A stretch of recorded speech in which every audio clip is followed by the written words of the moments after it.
Lead advertisers. History shows your costs are going to be going up in the month of August. On this version of the paid traffic forecast, will help you see what's around the corner, the hot spots and cold spots you need to pay attention to, what the projection models say about your results, and the 3 plays you can focus on to make up any deltas you'll see. More on that right after this.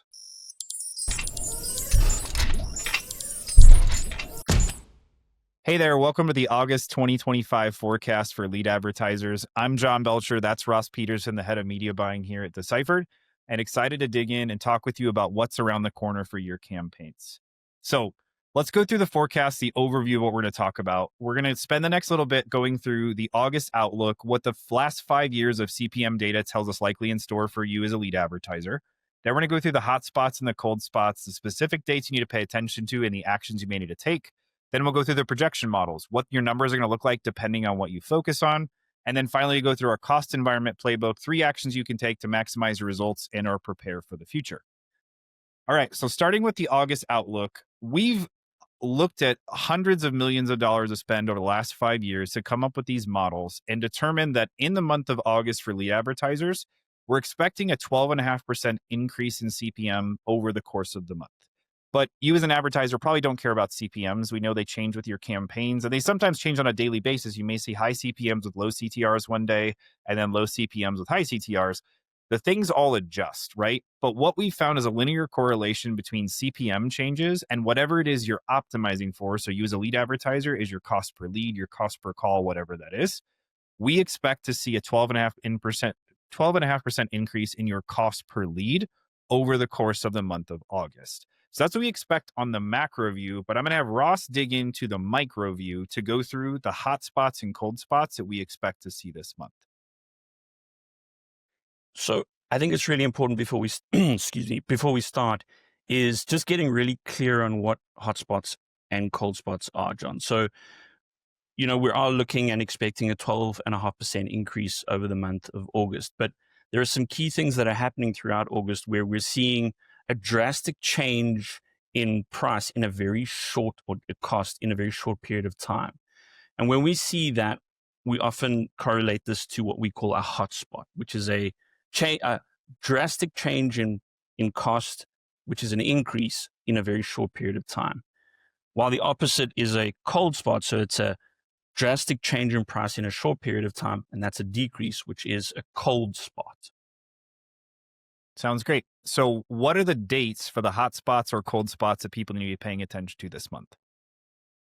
So 3 key dates we have: 7th of August, 18th of August, and the 1st of September. Now, 2 things to note here. 1, 1st of September doesn't fall into August, but I think you and I felt strongly enough that this was so early in the month of September that it's worth flagging in the August forecast because you need to prepare for it.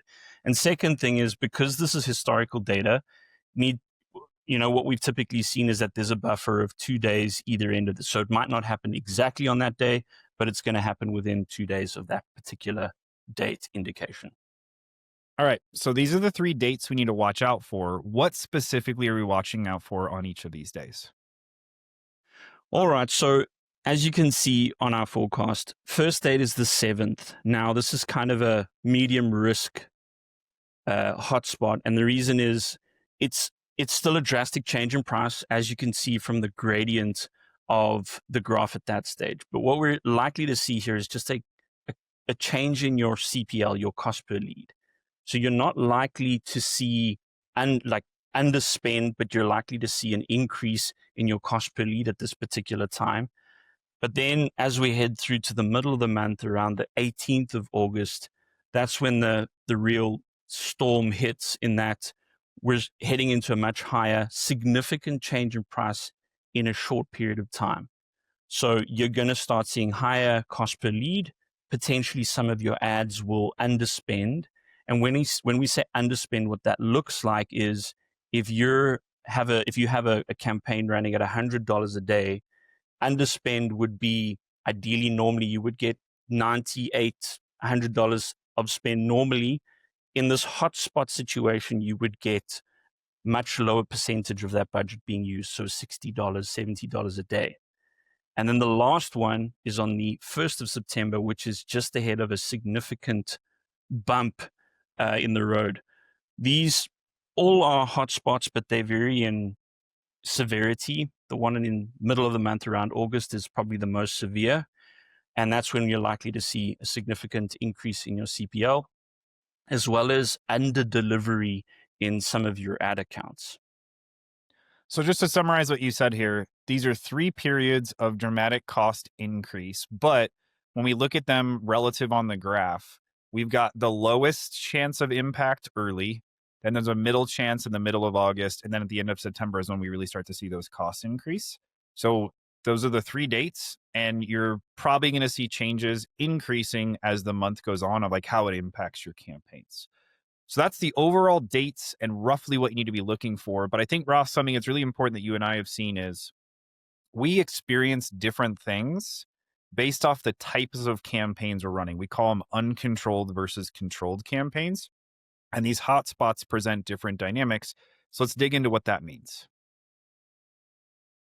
And this is really important for those of you running media and campaigns. These are really, really different and present differently. So just to remind you how we're looking at these hotspots, they present because there's a cost increase in a very short period of time. And what that produces is spend vulnerability. So your ability for your ads to actually get delivery. Now, as you mentioned, there's 2 types of advertisers, and different networks, you might have different strategies, but we look at these 2 scenarios where you have uncontrolled and controlled. So in a situation where you have uncontrolled advertising, where you have no constraints, there's no bid cap, there's no target CPA, you haven't got any of those controls in place. What'll happen when you start to experience just the first phase of a hotspot is you're going to start to see your cost per lead increase. As it increases, obviously, you're going to get a lower lead volume. As you continue to push into the hotspot, the cost per lead stays high, and you're going to start getting budget underspend. As I mentioned earlier, if you have a campaign where you've set for $100 a day, you're going to get less budget utilization. That's because there's high competition. The reason you have this high cost period is because there's some macro thing happening during this period of time that's affecting the cost of impressions. So there are fewer impressions at the cost that you can afford. Your weaker ads will start to significantly underspend, your stronger ads potentially less so. But that's what it feels like as an uncontrolled advertiser. And If just you really have, quickly yeah, to interject with uncontrolled, this is if you're just setting up like a Facebook campaign and you're just, you know, CPMs, you're just saying we're going to bid the market value, right? That's really what we're talking about when we say uncontrolled. There's just a standard setup. As Ross said, no bid caps, no cost caps, no target CPAs, anything like that. Just kind of a standard setup to get delivery at market pricing. perfect. Then on the other side of that is when you have controls in place, when you've got your bid caps, your target CPAs potentially on Google, when you're setting up some cost controls. This is where, John, you and I have seen a significant difference in how these characterize themselves, in that in the first phase, your cost per lead does go up. And as the algorithm tries to continue to get your leads at that target price, it sometimes actually risks exceeding your budget as it tries to get what you want, as well as your lead volume drops. In the second phase, this is when it's really tough. Cost per lead remains high. And here's the significant part. Because you have those guardrails in place to protect your budget, only your strong ads are really going to survive. Your strong ads that are able to tolerate those costs, they'll continue delivering, but probably a lot less. Any weaker ads, and this is where this is very different to an uncontrolled advertiser.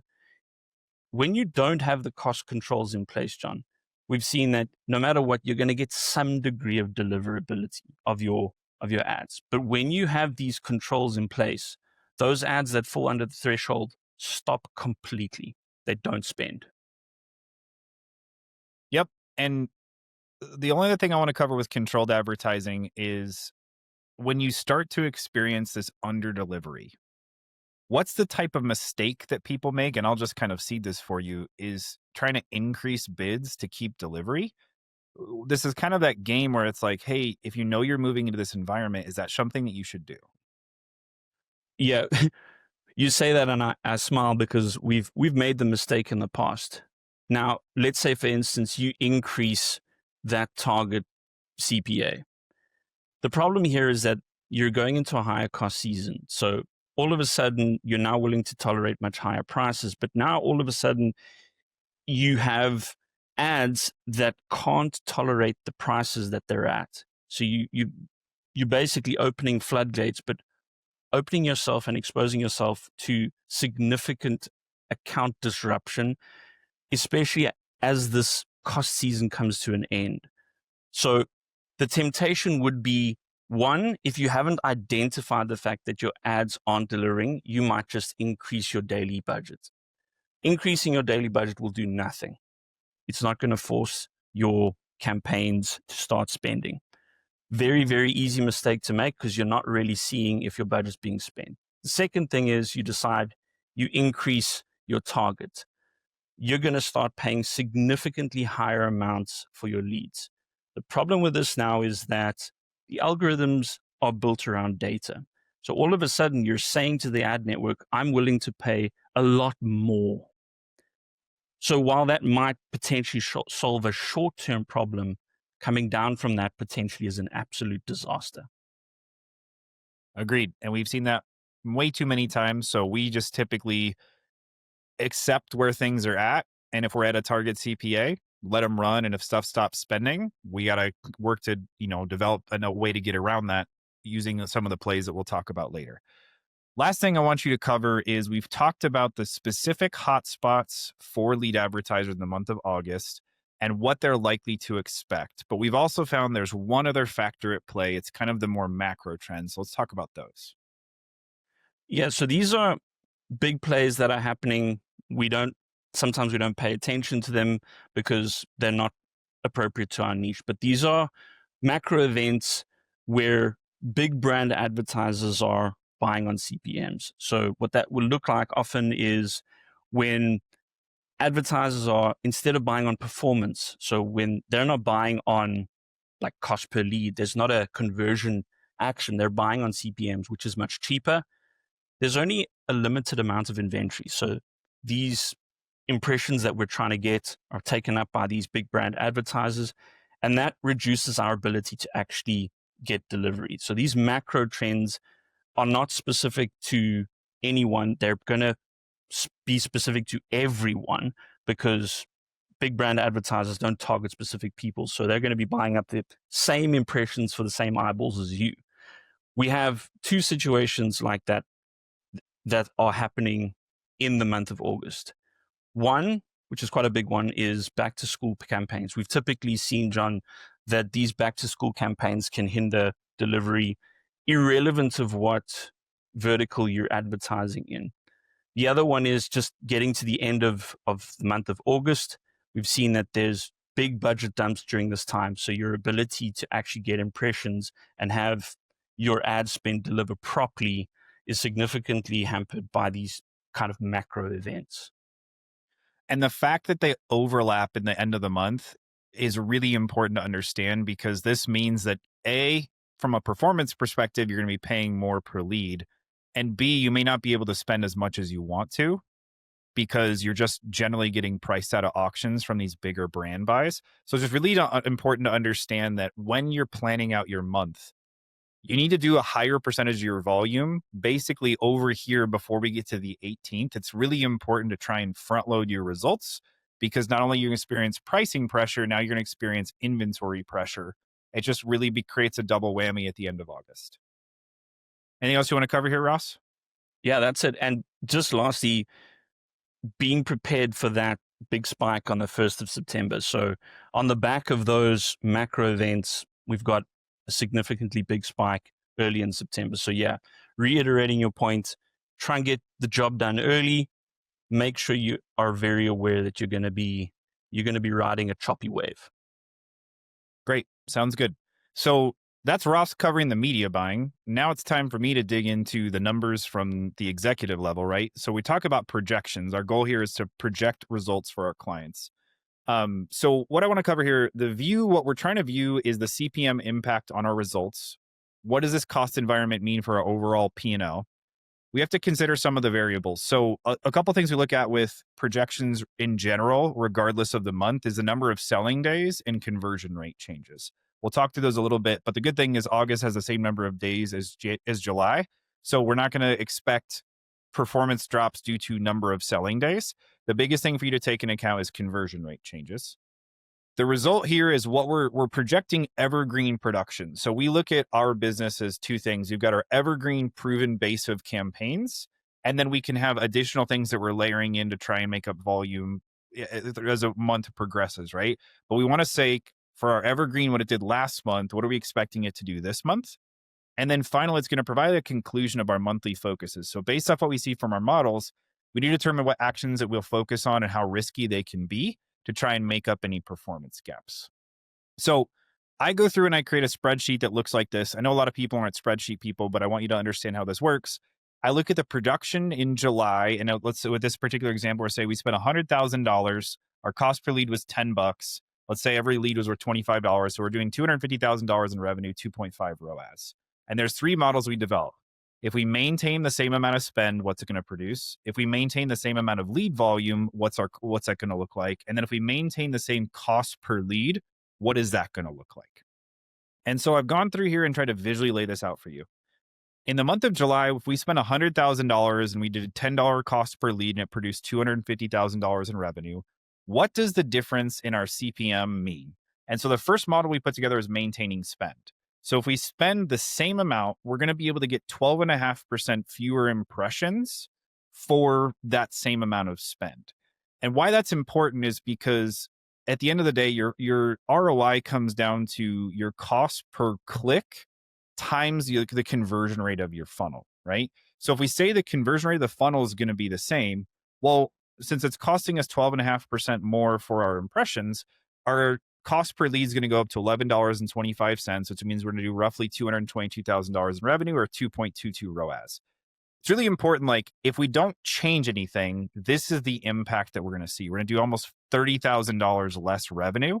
Really important to understand that. And this is just if we so-called take what the defense gives us. The second thing is if the client says, hey, we can't afford a drop in revenue, we need to make sure that we're maintaining our volume. Well, we're going to have to push against our higher CPMs and actually push higher to make sure that we maintain our volume. So it means we're going to see a 26.5% increase in the amount that we have to spend to maintain the same amount of revenue.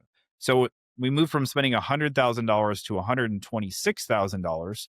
Our cost per lead goes up to $1,266, $250,000 in revenue, but our ROAS has gone from a 2.5 down to a 1.98. Some clients may want to do this to make sure that they're maintaining that volume, but it's just really important that they understand the potential impact of their ROI when they're looking at doing this. The final thing that we say is if client says, hey, we can't afford the increase in expense, we have to maintain our cost per lead. That's the third model. And so what we're looking at here is we're going to have to pull back at least 21% on our spend to make sure that we can maintain the same cost per lead target. So once again, how this works is we're going to see higher cost per lead for that same $100,000. We're pulling back to try and maintain our cost per lead, but it can't be it can't be just that 12.5%. It's going to have to be more to make sure that we're maintaining this amount. And the reason I say less than or equal to $79,000 is when we treat this like a stock buy, if your bids for buying stocks are at or above market price, you're going to get all of your buys filled. But when you start to bid under market pricing, you're not going to get all of your buys filled on a regular basis.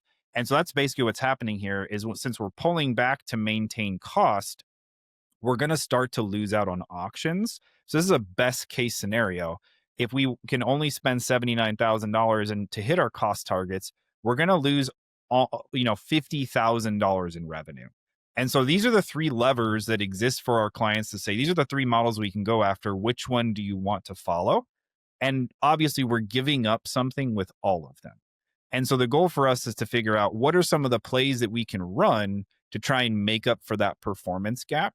And that's where we're going to talk about, the actions that we have to work through here is the makeup plays. We have to focus on plays that give us a chance to make up the delta this month without taking a lot of risks and making performance worse. Okay, so that's where we're going to go to our cost environment playbook. There are 3 plays that we would recommend running in the month of August. It's a high cost environment, which means we want to take low risk actions. We want to do things that aren't going to cause us. We're not going to test a bunch of new angles. We're not going to be testing new platforms because our chances of success are low if we're testing unproven stuff. So, what we really want to lean into is things that are lower risk that have the opportunity to move the needle for us so we can really focus on moving things forward. And we're going to go through them highest lift to lowest lift of what we would look at doing. So the first thing is looking at flighted promos or seasonal angles. These are short-term offers. Flighted promos are short-term offers that are likely to move a portion of fence sitters to become customers. So an example we did with a client in the past is when we were moving into higher cost environments, they started to say new leads in the month of August are automatically going to be entered to win an iMac. Okay, that's just an example. What this allowed us to do is not change the pricing of the offer at all. It was saying, hey, we want to spend $2,000 on a new iMac to incentivize people to move forward in the process. And these types of incentives allow you to reduce your cost per lead because there's an additional incentive to moving forward in the process. A really simple lever that you can pull to actually improve your lead submit rates, right? Which is going to lower your cost per lead and fight back against those increasing CPMs. The other things that we look at doing is taking a seasonal angle approach. So taking a proven evergreen angle and add a seasonal or recent news aspect to them to make it more relevant to the end user. So as an example for this podcast, I talked about lead advertisers. History show your costs are going to go up 16% in the month of August. Check out our forecast, help you maintain performance in spite of that increase, right? It's a seasonally relevant time that gets people to pay attention because it's a more relevant message. This is higher lift because it requires more work and more planning, and that's why you should focus on it first in the month so you can get these things in place to help you offset the costs.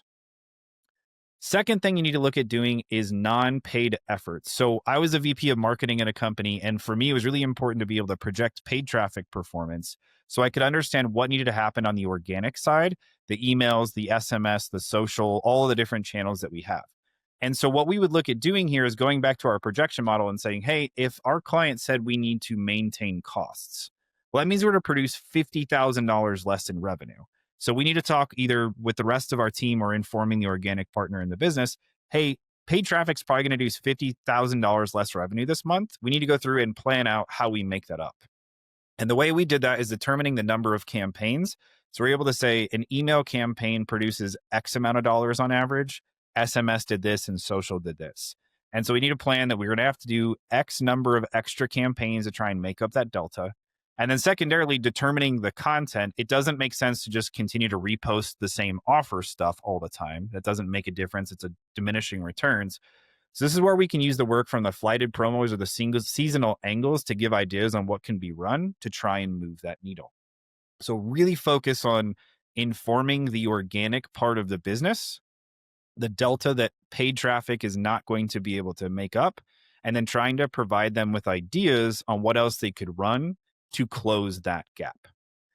The final thing on the media buying side, and Ross and I spent a ton of time on this, in lower cost or steady cost environments, we really focus on stockpiling proven angle iterations. So the reason this is important is we want to make sure that we're spending the majority of our money in high cost environments on things we already know work.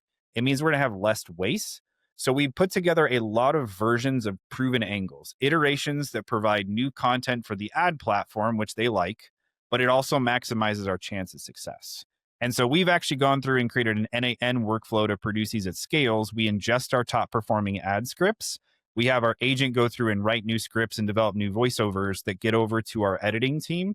So we have a ton of them ready to go. They just have to produce and then launch them. And this has really helped us offset cost increase periods because we've got a bunch of new creatives going in that get favorable treatment, and they're proven to succeed because they fall in line with the angles that have worked best.